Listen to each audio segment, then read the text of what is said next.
Hi, Monsters. It's wonderful to have you with us today for a special conversation about personalization and browser push notifications. Big thanks to our sponsor, Power Inbox. But first, let me set the scene for you. You've probably seen many websites these days offering to send you notifications. From a user standpoint, these can be incredibly handy.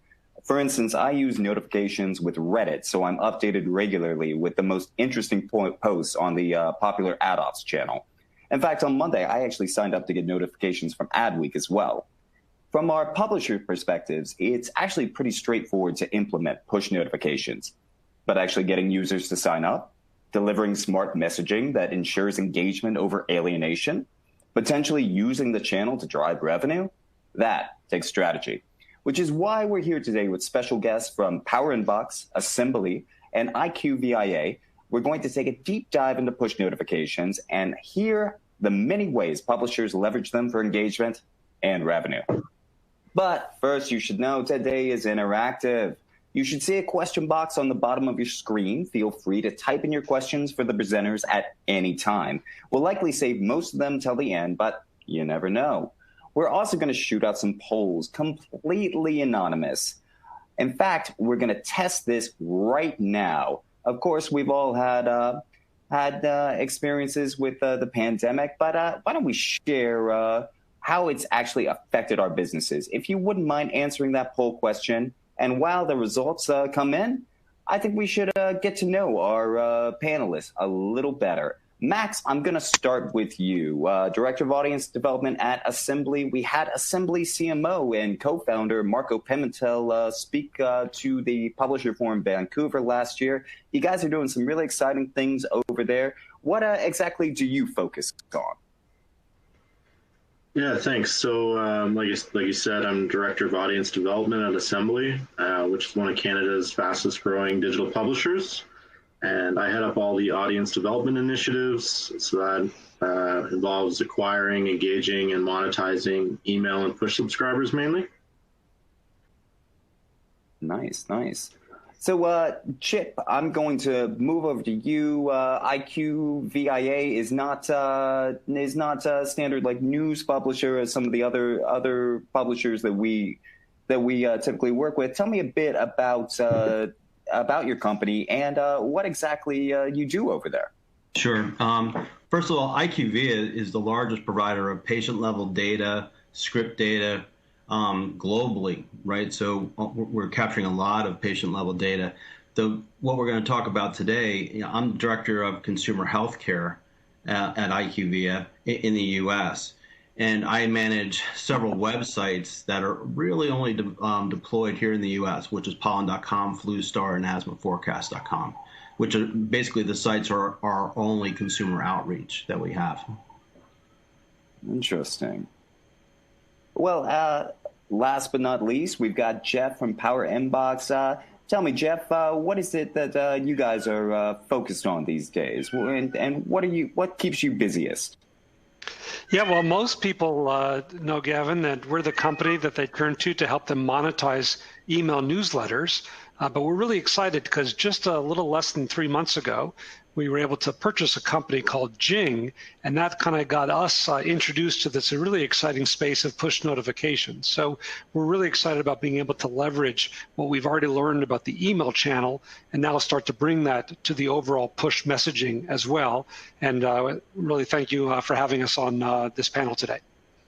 Hey, I can't thank you enough for talking about this burgeoning channel. It's got me quite interested because as a user, I find it incredibly useful. Let's go back to that survey we put out there. Have you seen a dip in business since the beginning of the pandemic? And I'm going to send the results to the audience real quick. That's a little surprising.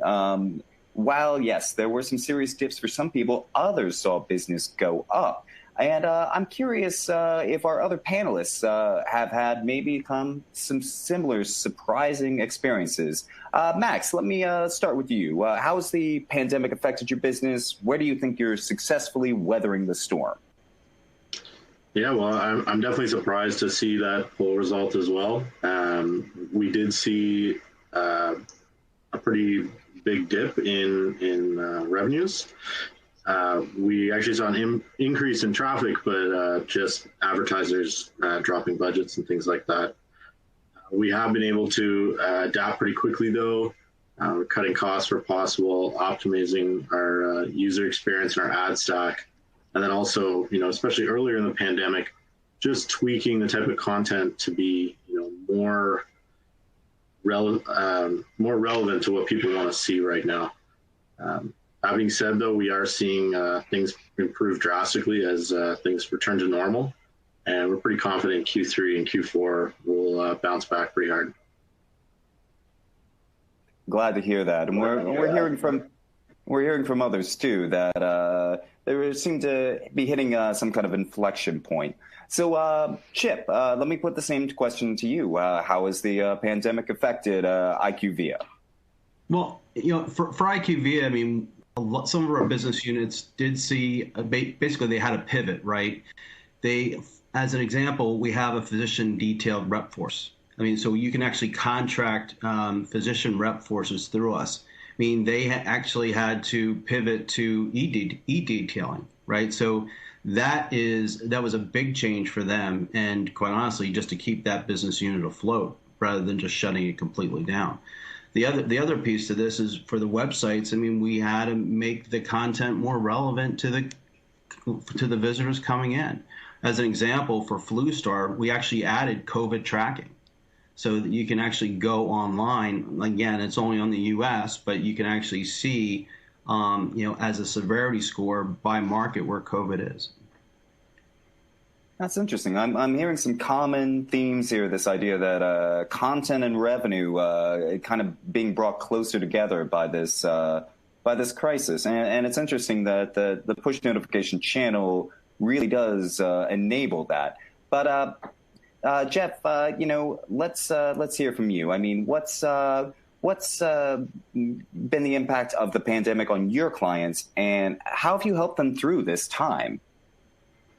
So for sure, it's obviously been a period of huge uncertainty, but like we saw on the survey, about a third of the respondents have said that business is up, and we've been very fortunate to be kind of beneficiaries of that as well.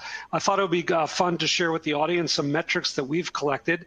Remember, our core business is really all around email, and when we looked at email open rates, click-through rates, revenue, from the time prior to the pandemic and since March 11th, which is when the WHO declared this COVID-19 a real pandemic, what has been kind of the change in those metrics? And really interesting, first, just like Max had said previously, volume is up. We saw at least 20% increase in email opens. It turns out engagement metrics such as CTR was up even higher, about 22%. And then because of those two being higher, revenue is up. Interesting enough, just like Max said as well, we did see CPC. We saw the cost of those clicks come down, but because the volume was so high, we were able to kind of give people, I think, a little bit of a lift in the revenue that they were getting from email. Now, a lot of times we were thinking about why would this be? And there's the obvious one: people are home. They're obviously have more time. They could be opening more emails. They could be engaging with more of the content. But we think that there's another message here, and that is that people are turning to something they're comfortable with. If your brand is sending email and they see you as a trusted partner, like our panelists, both Assembly and IQVIA, I think they've got very strong audiences that recognize their brand, and that gives comfort to people in this time. They turn to those sources. They're not looking for the news that comes out of Facebook or Google. They're going to be looking from the news from people or from the information from people that they trust. We did a quick segmentation to look at where was the biggest volume growth. It's probably not surprising that local information had a doubling of its traffic. You can imagine this is alerts about your neighborhood. What is the current restrictions in your neighborhood? Maybe even what are the statistics in your neighborhood? So clients like Nextdoor and others of ours really saw a very, very big increase. But the second two categories I thought were really interesting because they're both even. People saw about the same increase in faith-based newsletters. So this would be, we have clients that actually send out information that are based on your belief system, and humor, which might be an alternative way that you turn to in times of stress. So we thought that was interesting. Those were about equal in terms of the percent lift. And maybe the last thing is just let's look at those engagement rates by the same categories. And what you can see is, once again, faith, probably outstrips all the other categories. And what it tells us again is that email is seen as a safe harbor. People are turning to something that's comfortable, that's well known in a time of uncertainty. And while we are hoping that everybody is starting to kind of come out of this and hopefully be able to return to a growth profile, we do encourage people to think about these messaging channels, whether that's email or, as we're going to talk about now, push, as a way to reconnect with audience at a time specifically of uncertainty and stress, because you'll find that people are turning to that, trying to kind of find that connection with the brands that they appreciate. So Jeff, before I turn over the reins completely to you for a deep dive into push, can I ask, outside of response to the coronavirus, what are some big picture challenges you're thinking about for your clients? Well, great. And what I think will be helpful to do is maybe illustrate that, because what Corona has really triggered here is, I think, a spotlight on trends that have been going on for a while. Most of the publishers, and we've been fortunate to work with almost 800 digital publishers. Obviously, we've got 2 great clients on the phone, and we talked to many others at the same time. And we asked them kind of, what are your challenges in your industry? And for many of them, it's about how do they secure the traffic, right? Many of them get their traffic today from walled gardens, whether that's Facebook, that could be coming from Apple now, or Google, or even Amazon. And the challenge is those platforms, if you will, continue to control more of that value of that traffic. So if you've traditionally been in the business of kind of creating content, getting users to come to your site, that's become harder and harder. It's really hard to aggregate that audience, and many of your users probably can find your content on many new and alternative platforms today. So you've got a lot more competition for the same content, and probably because budgets are scarce and they're tight, it's hard to invest in technology. And then add to it, people are become more skeptical of your brand as it relates to maybe what others that are telling them the same type of news. So when we talk to these publishers, we find that there is this high degree of stress looking at the long-term trends of figuring out their traffic side. On the other side, which is the business model, that's even under greater pressure, because more and more of at least the advertising dollars, which is how most digital publishers make their money, are now being controlled by these big 3, right? Google, Facebook, and Amazon have now more than 2/3 of the market and growing. So if you're reliant on an ad model and you've tried, let's say, a paywall, and you're realizing that's very hard to pull off, you're finding that you can control a smaller piece of the pie. So what we've been talking to publishers about, what we're hearing loud and clear, is that they want clear ways that they can effectively reach out to their users. They can leverage the fact that they know their audience, but they want to know them better. How do they better engage that audience? How do they leverage technology so they can find the right piece of content to give to the right user over the right channel? One of the things that is something that publishers can really kind of leverage is they do have trust. And we've done surveys where consumers have told us that trust in the brand is the #1 reason why they read content on your site. And so really leveraging that as you look to acquire more audience becomes the kind of big differentiator. I thought maybe the easiest way to talk about push is to just use a simple example. And for those that used to follow sports, again, we were talking about that earlier because that's kind of off right now. Imagine you were somebody that was kind of interested in Kevin Durant. Maybe you were a West Coast Golden State Warrior fan, and you heard a trade rumor. And then you get an alert on your phone that says, yes, this trade rumor is true. We're talking about moving Kevin Durant from the West Coast to the East Coast. You'd be pretty engaged in that content if it was able to find you on the right device, because this is something that's very relevant to you. Again, compare that to how things are normally presented, which is maybe, hey, here's what's going on in the NBA, or here might be what's going on trade rumors. But being able to match that user for the player that you're really interested in is what really can create engagement. And the reason why this becomes more relevant is because this is something where you know about this user.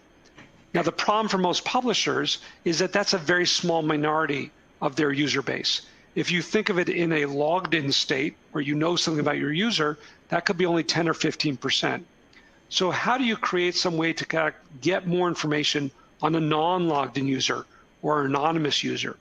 And so what we tell people is you want to get them to sign up. That could be for email or that could be for push. Imagine we saw what somebody was browsing and you're able to pop a request to sign up that's directly relevant to their interests. So instead of it's sign up for my newsletter or do you want to receive push notifications, it could be specific to, hey, we saw you follow Kevin Durant. Do you want more information about him? And finding that way to actually match the user to the specific content that she or he is interested in is the difference between leveraging a new channel like this to truly get better engagement.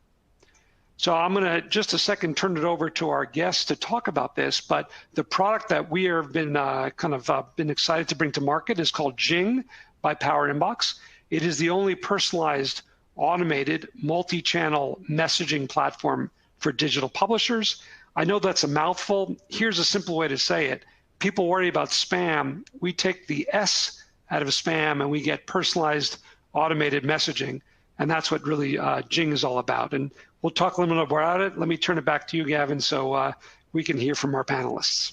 I like that. That's pretty catchy. And I mean, otherwise you have to go with PAM. I'm not quite sure if the acronym is quite as effective. But yeah, let's hear a bit from the people who have implemented this and are in the middle of it. Max, I'm going to start off with you. Can you tell us about some of the challenges that you were facing as a publisher that led you to implement a push notification strategy? Sure. So, with push, truthfully, I was pretty hesitant to test. We're a pretty small team here on the audience development side, at least. And I didn't really want that to distract us from email as we figure that out. Audience in general is a fairly new initiative for us. But I had a call with Brad from Jing about November last year, and he showed me the platform and the automated side of it made it, pretty much a no-brainer to at least test. Instead of having to, figure out exactly what content to send, the platform's just going to do it all for you. So progress has been pretty steady. Most of the work has actually been in just figuring out, where is the best place in the user journey to prompt these signups. But overall, it's going pretty well. That's cool. And so, you said audience is kind of a newer thing for you, and I assume that you don't have like a team of like 80 people backing you up there, huh? No, it's me and someone else. Yeah. So the department is two. So having this kind of platform really has pushed that whole strategy further, I guess. Yeah, no pun intended. Didn't even realize I was doing it. Well, hey, Chip, let me turn to you. I know you guys are a little early in the process, but the nature of your content itself seems like it could be very interesting to use the push notification strategies on. Is that what you were thinking when you tested it out?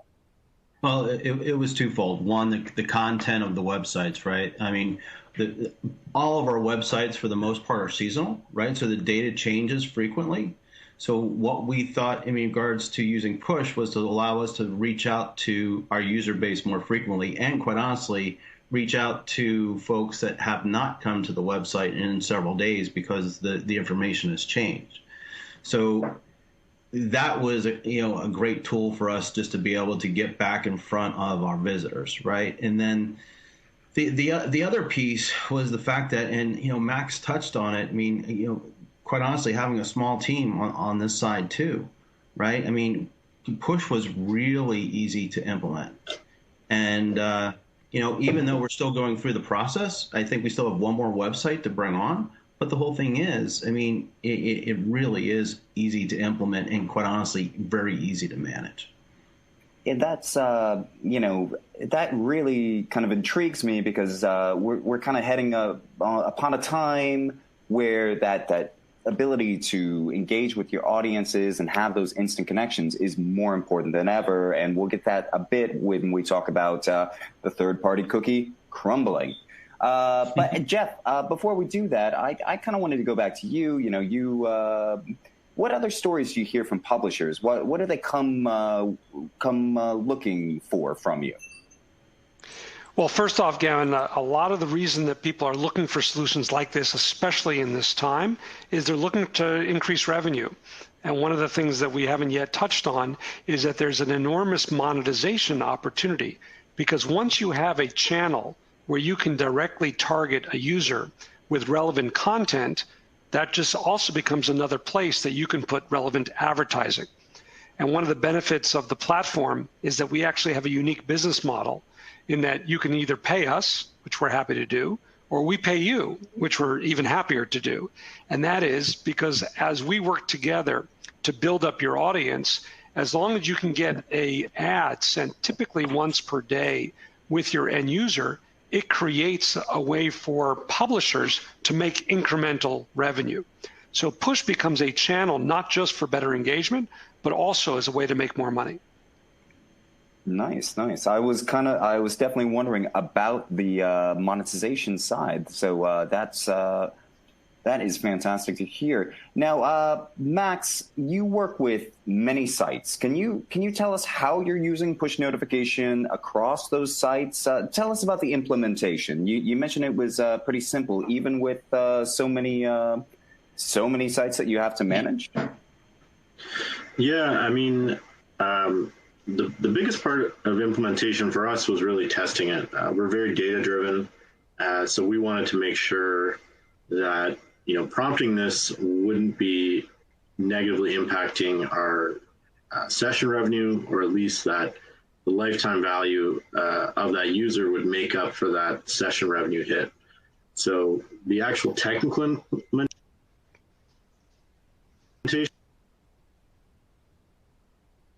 at like the end phases of that. So we were trying to figure out, what is the best way to acquire these users, like which style of notification do you use, where do you do it in the user flow, and then the biggest hurdle for us actually was making sure that we had that user level ID tracking, so we could track users over time and accurately predict the lifetime value of those users. That is extremely interesting to me. So, I mean, were you able to kind of do that across different sites? Were you on a cross-site level as well? Yeah, we started with our largest site, which is Facty.com. Facty is one of the largest health websites in North America. And then we moved on to our quiz site, Haywise.com, and which is a kind of entertainment quiz site. And we've been kind of rolling it out site by site in terms of starting at the biggest ones and going down from there. Very cool. Chip, let me turn it back to you. You guys are a little earlier in your rollout, but what surprised you the most about user reaction so far?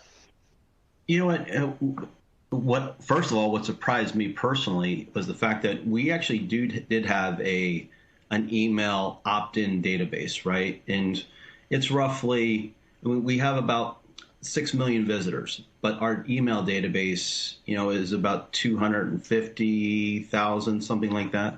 Now, we've only had push for, probably a little less than 2 months, and our push size audience is just as big now as our email database.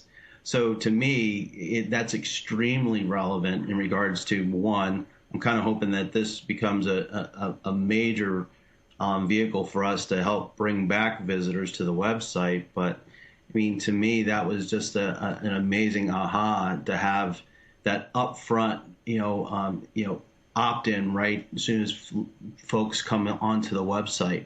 Also, too, to be able to send relevant information, going out every day, and then the like I said, the visitors that haven't come in a while, just to send them relevant information.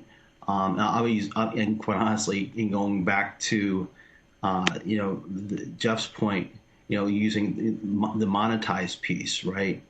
We're using this as another revenue stream, right? So to me, for us, it's just a win-win across the board. That is absolutely fascinating. One of the things that does interest me about push in particular, and we've seen it with the newsletter trends, that users are more interested in newsletters than ever. There's this curated content aspect to it. And it doesn't seem like push notifications necessarily replace that newsletter, but they really seem like a good add-on on top of it. But I'm very curious about user feelings on push notifications, and I hear that Power Inbox actually did a survey about this. Jeff, what did you find particularly interesting in that survey? Yeah, I'm going to share the results here. It's been really fascinating to build on what Chip was saying. The fact that they're seeing such high kind of signups so quickly, even potentially at a faster rate than what they saw with email. And a lot of the reason people are hesitant to use this is they say, well, maybe users don't really want this type of kind of channel to be opened up. Well, what we found is that there's a growing acceptance of browser push among end users. Every year we do a survey and we ask people, would you actually allow this to happen? You know, always, sometimes, never. And what we're finding is over 50% either sometimes or always allow notifications on the sites that they visit. That was up almost 18% from the same question we asked in 2018. So that helps us understand is that there really is this kind of appreciation by the end user community that there is value in this content if it's relevant. And again, Chip said this really well, that it's about getting the relevancy right. So the next question we get asked a lot is, well, what type of content works well when it comes to receiving push notification? So as you can imagine, breaking news, that's probably the most valuable because it's something in real time. I get the right piece of information at the right time, exactly when I'm interested in it. But also geolocation. So if you know something about where I am, again, back to the COVID example, if I know that there's now a constraint in this area, I want to be notified about that. If this is an area that can't have a certain number of people, or this is what they're telling us in terms of the current conditions, I'm interested in that. The third most popular would probably be news stories, and then even advertisement. I know people, end users don't always say they want that, but it was number 4 on the list of types of content that people are open to receiving. So what we can definitely suggest, and we see this in the numbers of adoption, is that end users are very comfortable receiving push notification and are willing to sign up as long as they find that the content is relevant. Well, that kind of brings a whole another challenge. That's a great segue. I'm actually gonna jump. I'm gonna jump a little bit to something late we plan to get to later. What's been key to your actual strategies for messaging?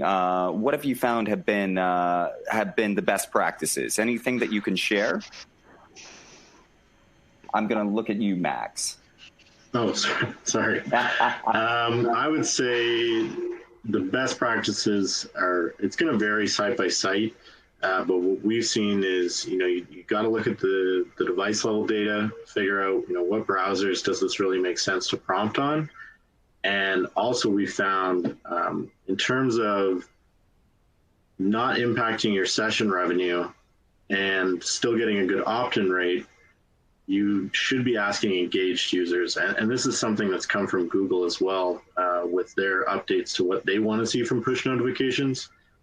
They don't really want to see this being prompted to every user when they first enter a site. So we do it a little deeper in the user journey. Interesting. I think that's a really good bit of advice. So let's throw another poll out to the audience. Make sure they haven't fallen asleep on us. So how many of you have a known relationship with 20% of your subscribers? And Jeff, I just want to ask. When we say known, we're talking about an email or something beyond that. Yeah, it could be anything where the brand can reach back out to the end user. So the obvious one would be an email address. It could be a push acceptance so that you can send something to the end user. Maybe it's even you have a mobile application and you have an ability to send notifications through that. The idea here is what we talked about earlier about there's a lot of anonymous traffic, and the challenge for many brands is how do I go back and get that audience to return to my website? And so what we're curious here would be interesting to see is, do you think you can reach out to at least 20% of your website visitors, more than 20%, or, I guess no known relationships at all? Yes, we've got some answers coming in, and it's really, I'm sending it out right now. It's really across the board, but the majority do actually have a pretty tight relationship. It's fascinating how this dovetails a bit with our conversations about identity marketing and authenticated traffic. But before we kind of jump into, we'll say, the cookieless future, I am so curious about the metrics. I mean, there must be so much there. Max, can I bug you again and ask you, what have you learned already from the channel, and how are you applying that data to other efforts? Yeah, I mean, I think the biggest thing we've learned is that, Chip mentioned this as well, is that push can be a really low-cost way of getting and growing your audience very quickly. And also just, the fact that this is an ad-supported model, at least that's the model we use. The lack of platform fees and the additional revenue makes it extremely attractive. Can I build on that a little bit and just, are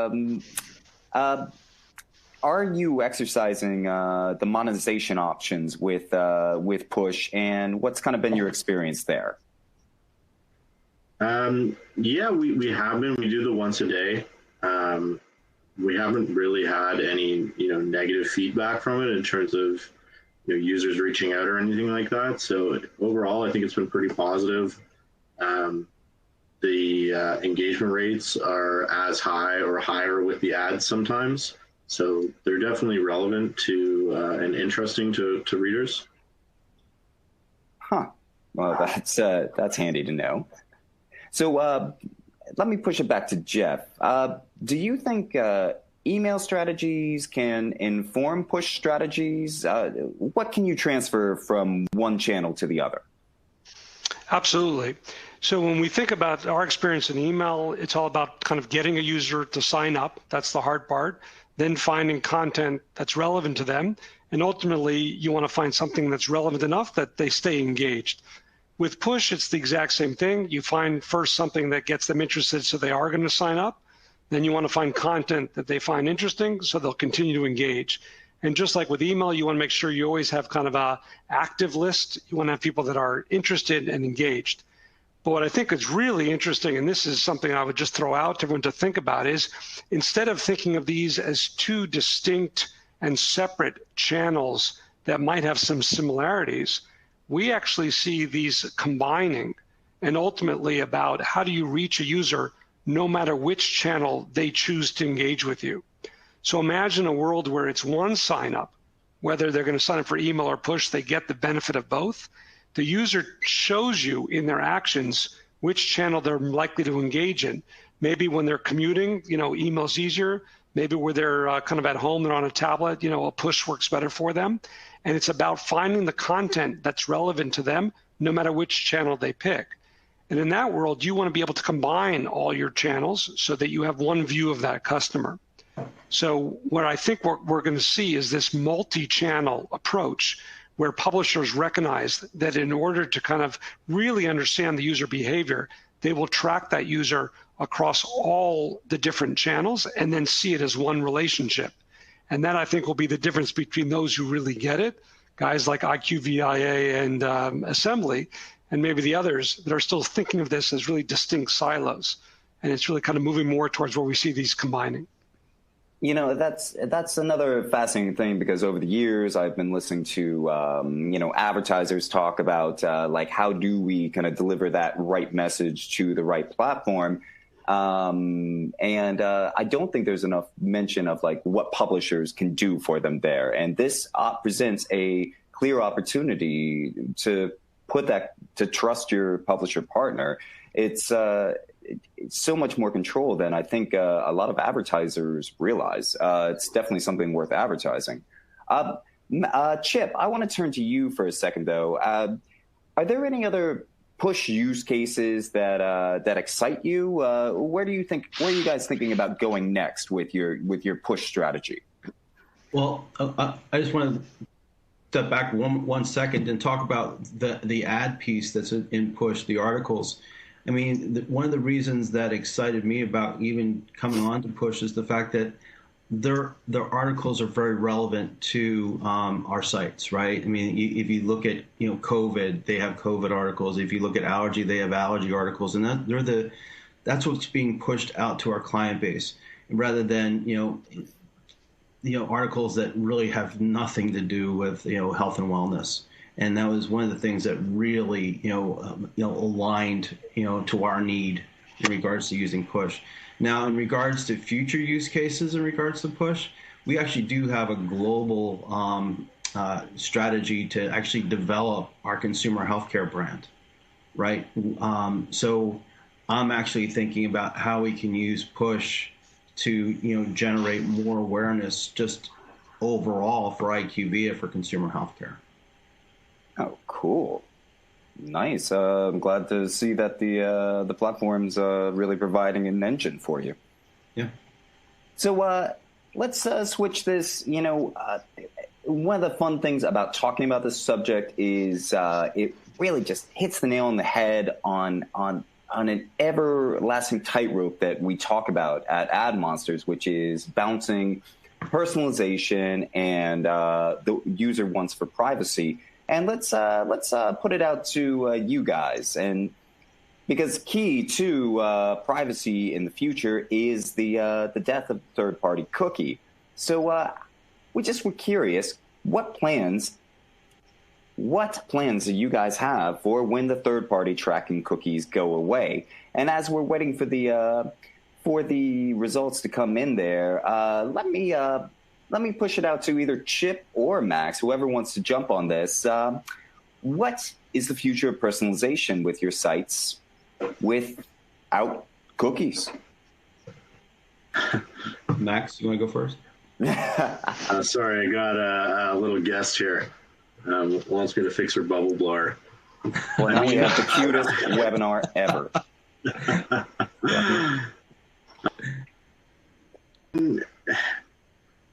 When it comes to personalization without the cookie, like for us, we're not really sharing data, cross-site or anything like that. So what I'm more concerned about with the third-party cookie is more of the revenue impact.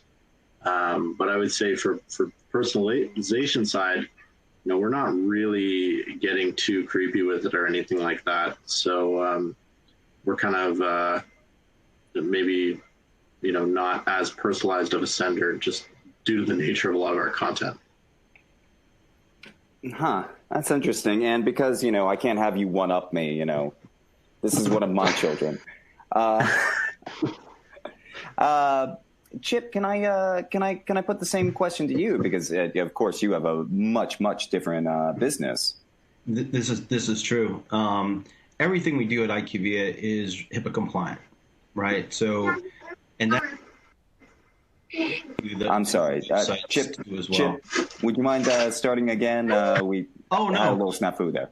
Not at all. Everything we do at IQVIA has to be HIPAA compliant. I mean, because that's the core of our business. It's patient level data. It's RX data. It's linking all of those data sources together in a very privacy way. It's because we do have the largest the identified database available on the market.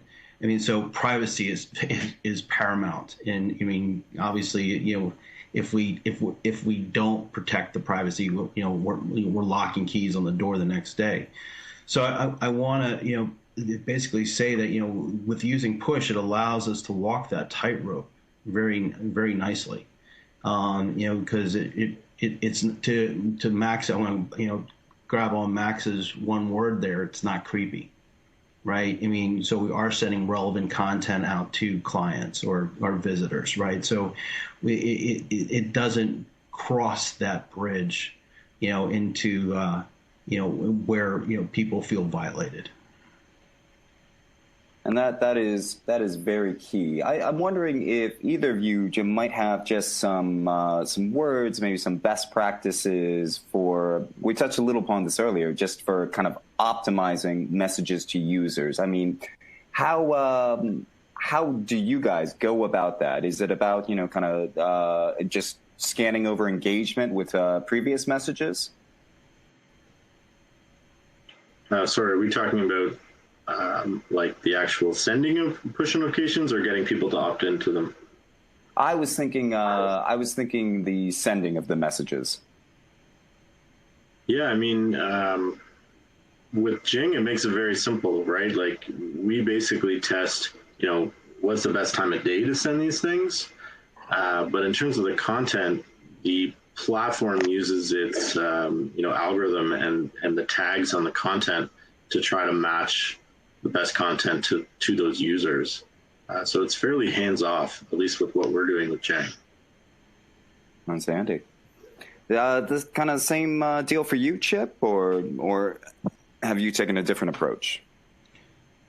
We've just selected the specific ads that we want to attach to the push notifications. But for the most part, though, it's been the relevancy and the number of articles that are available, allow us to be, very, I mean, quite honestly, to Max's point, hands off in regards to, having the notifications being sent out. Huh. And I'm very thankful to Max. We almost we've been circling around something, nearly every website I go these days, it feels like is trying to get me to sign up for push notifications. How do you get users actually to do it? How do you get them to engage? Do you have any best practices there? Yeah, I would say keep it simple, really. People are very used to seeing these, accept push notification options, especially the native browser prompt, or like the default one that your browser displays. So we basically, we keep it simple. We run that one. We run the native browser prompt, and we just try to target the users who are already engaged in the site. So they're more likely to be interested in reading content over and over again, if they've already read X amount of pages or they've been on the site for X amount of time. Excellent. And Jeff, I wanted to ask you again. You showed a few slides from a survey, really interesting stuff about engagement, but this was a pretty extensive survey. Was there anything else that you think publishers could really take away? Yeah, I mean, we're talking about personalization and privacy, and there's this view that it's kind of either one or the other. And we actually didn't find that in the survey when we talked to end users. End users are actually very comfortable sharing information about themselves if it allows us to actually get back relevant content to them. So what we find is that it's when cookies going away is a good thing. Users are going to use types of identifiers that they can control. One of the good things about using an email address as an example is they have the ability to opt out. They have the ability to kind of say, I don't want that data anymore. And so with a kind of a increase in these compliance like GDPR or CCPA, I think brands will continue to look for alternatives to cookies where the user has control and they can decide kind of if they want to opt out or not. And so what we're finding is that users who, once they have that control, do like the relevancy that comes from giving up some information in order to get content that better targets their interests. And so we see a future where, of course, you want to be compliant with what the user cares about, but they're willing to kind of have that trade of saying, I'm not going to pay for this content, but as long as you make it relevant, I don't mind giving up some of my interest because it's something that I'm getting value from that. And that's the trend that we see going. Huh. And that's very, very interesting because, we've chatted a lot in the last year about this, especially as these cries for, you got to get emails from your users have rung louder and louder. We've talked about how do we demonstrate the value exchange? But from what you're suggesting, this is so kind of straightforward, right in their face. It makes sense that you don't really have to sell a value exchange. Very interesting. So I would love to go go to the audience and hear some questions. I've got a few already in. Panelists, are you ready? Yeah, I'll take that as a yes. So the first one I want to ask about is we don't have necessarily a sample of a push notification ad right now, but I think we can describe it a bit. I mean, are we talking about is it standard banner? Does it look like a skyscraper unit, or what would you compare a push notification ad to? Well, I can jump in on that. I'm sure maybe Jeff has some other thoughts on it, but there's no, from a technical standpoint and what shows to the user, there's no difference between a regular push notification and a push notification advertisement, which I think it's good and bad. It makes the content look very much like it's coming from the publisher. I do think eventually Google may end up changing that because of potential concerns of too much advertising going on in push. But I think for the stuff that like real digital publishers are doing, I'm not sure they're going to crack down on that. Probably not. But I do think there's a lot of kind of bad actors in the push space who are using push for solely advertisements. You see it a lot on affiliate landing pages and things like that. So yeah, they're basically regular push notifications. No, that's why it's important that you have to be very careful with the messaging to show that you're one of the good actors. Jeff, is there any more you can highlight there? Sure. So I think, like Max said, typically these are small rectangles. They would appear if you're on a desktop on the bottom right-hand side. You might see them if you're using Chrome, would be a common experience. If you get more than one, sometimes they tile behind each other. There's usually a small image and a title to the right-hand side. So these are things that can be configured. You can change kind of the look and feel, but that's generally what the user experience is on a desktop. And then on a mobile device, depending on what operating system you're using, but if you're on Android, for example, you'll see it kind of in the middle, just like you might an app notification. Obviously, after the webinar, we're happy to share contact info. We can send you examples. Of course, you can sign up for IQVIA on some of their properties, or Assembly obviously have consumer properties, and you'll see them directly if you sign up for their notifications as well. Good idea. So we got another interesting one in here, and we've kind of tiptoed around it a bit. Are there any concerns that browsers will find any form of, we'll call it, say, pop-ups as intrusive and might turn the capabilities off? So if you want, Gavin, I can grab that one. We obviously look at this industry. We're investing in it, so we're very sensitive to understanding where the trends will be. And because this is governed ultimately by the browser in many cases, then a company like Google, which has a very large browser market share, could impact the way this technology is rolled out. And what we've seen is Google's practice has generally been not to be kind of capricious or heavy-handed. They look at kind of what's in the user's best interest. So getting 100 of these a day, probably not in the user's best interest, but getting a good balance, maybe 5 a day where they can kind of tile them and decide what the user engages, that's probably more likely. And so what we're seeing is not everybody gets turned off, everybody's turned on. Google's actually using some much more sophisticated ways where certain senders could be blocked if they're abusing the platform. But senders that are the good actors will find that their requests to sign up or their messages will constantly be allowed through. And I think Google will always look for that balance between what's in the interest of the whole industry and what their view is on what's good for a consumer, user behavior. That is very well put. And I got another one for you, Jeff, in particular, Power Inbox, we know your email business, newsletter business. Is the Jing product, is that all attached the newsletter, or can it be applied separately?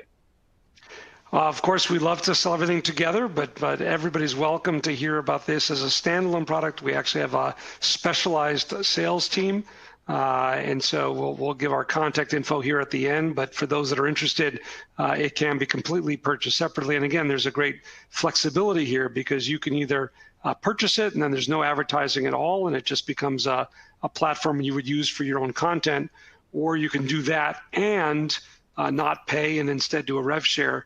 And generally the advertising covers whatever the cost would be for your commitment. So we think it's a great opportunity, and of course, standalone works just as well as bundled. And I think I've got another one for you, Jeff. How would you describe browser push notifications being different from app notification? You know, are they cousins or not related at all? They're cousins, but there are some differences. So browser would be something that's controlled at the operating system. So on a desktop, obviously there's no apps typically running on a desktop, so they're distinct, and that would be done through the browser. On your mobile device, there are notifications that come if you have a mobile app, but we continue to see user behavior move away from, let's say, publisher-specific apps and people using more of the mobile web.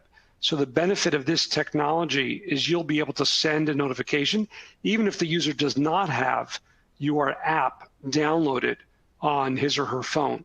And so that's kind of a real big upside, because then as long as they open up a browser, then they would be able to kind of see a notification on a mobile device. And of course, mobile would include tablets, so the user experience could be very, very good and lend itself to seeing the content and the user clicking on it to come back to your website. And another interesting one, I think this is also for you, Jeff. An email address is an ID that you can move from one platform to another. It would seem push notifications would tie an audience to a given platform. Is it that simple? That's the goal. That's the vision. Obviously, there's some complexities because, if you are relying on cookies to make that connection and then that ends up going away, you need to find another way that's a persistent identifier when you, if you will, sign up a user, because that's typically done at the browser level. But that is our vision, right? We believe there's going to be an identity graph that every publisher will have with a single known user, and that user will have multiple touch points. Some might be push, some might be email, some might be SMS, or maybe even chatbot. And you're going to want to look at that user as a single entity. So, I think our view would be partner with somebody who's building out that technology that allows you to have that identity graph. And then you'll be able to take the fight to the bigger guys with more of a logged in concept, which is what I think we're really creating here. And I think this one that just came in could go out to multiple people, but what kind of impact does the push notification have on page weight? I think that's mainly for the sign up. I don't know the exact impact, but I mean, we've tested this in terms of revenue impact, and there doesn't seem to be any, meaningful difference between enabling a push prompt and not. So I would say it's pretty lightweight. And I'll just add, remember, it's coming from the browser, not from the specific URL. So it's, if you will, it's kind of not necessarily hitting the page itself. There is a JavaScript to enable this, but that's generally a small piece of code in order to kind of enable the experience. And that's the only implementation that people need to do, is just a single line of JavaScript to allow for users to sign up and to actually start to categorize the content so we know what messages to send to your users. Well put. Very great questions from the audience. Thank you guys so much for jumping in here. Now we're kind of hitting up towards the end of the hour. I just wanted to get one more question into Max and Chip. Just really curious about, when you leave this webinar, what are you thinking about, like your next steps with Push? What are those next action items? I think our next step with Push is just continue on the path we've been on, which is rolling this out to all our properties, ideally rolling it out to all users, and really growing those subscriber lists. I have to echo Max a bit, because we still have to, I think, roll it out to one more website, right? So we're 2 months in, but I still think we have one more website to go. and actually we want to take it to our apps too as well in the future. And so that's the second phase of this. And then, like I said before, I think that there's an internal opportunity for us to actually just use it company-wide, especially for the consumer healthcare segment. For sure, and I would love to catch up later and hear about how that actually works out. I think there's a very interesting story there. Same deal with you, Max. Hopefully we will be hearing more about your adventures in Push. But for right now, I'm going to wrap things up. A big thanks to Max, Chip, and Jeff for sharing an incredible amount of detail about a very exciting new channel. Can't thank you guys enough for taking the time today. Big thank you to our audience for stepping in with lots of great questions. And a big thank you to our sponsor, Power Inbox. We'll be sending a follow-up email with the survey link from Power Inbox, because I'd love to hear more about that, as well as the link for the video of the recording if you want to watch it again or perhaps share it with your peers. But for right now, I'm Gavin Dunaway from AdMonsters, and I think I'm signing off. Any last words, guys, or should we call it a day? All good here. Excellent. Thanks, everybody. Thanks so much for coming. See you soon. Take care, everyone.